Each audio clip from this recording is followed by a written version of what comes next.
दोस्तों ये वाकया बांग्लादेश का है, जहां एक डॉक्टर ने ऐसा कारनामा सर अंजाम दिया जिस पर यकीन करना मुश्किल है। एक मां ने बच्चे को जन्म तो दिया, लेकिन उसकी सांसें बंद थी और जिस्म में कोई हरकत नहीं थी। हॉस्पिटल में जदीद डिजिटल ऑक्सीजन मशीनें काम नहीं कर रही थी। वहां मौजूदा अमला और घर वाले आस छोड़ चुके थे और मासूम की जिंदगी का चिराग बुझ रहा था।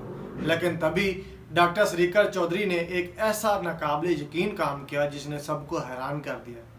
जब ऑक्सीजन मशीनें काम ना किया तो उन्होंने बगैर एक लम्हा ज़ाया किया अपने मुंह के जरिए उसे ऑक्सीजन देना शुरू कर दिया। डॉक्टर ने तकरीबन 7 मिनट तक मुसलसल अपने मुंह से इस बच्चे को सांस दी और फिर 7 मिनट के इस सांस रोक देने वाली जदोजहद के बाद बच्चे में ज़िंदगी लौट आई। इस मासूम ने सांस ली और वो जिंदा हो गया। डॉक्टर के इस बेमिसाल जज्बे ने एक बुझती हुई ज़िंदगी को नई सांसें दे दी। सच है दोस्तों, खुदा जिसे चाहे जिंदगी अता फरमाए। अगर इस फरिश्ता सिफ्त डॉक्टर ने दिल छू लेने वाला काम किया तो वीडियो को लाइक और शेयर ज़रूर करें। शुक्रिया।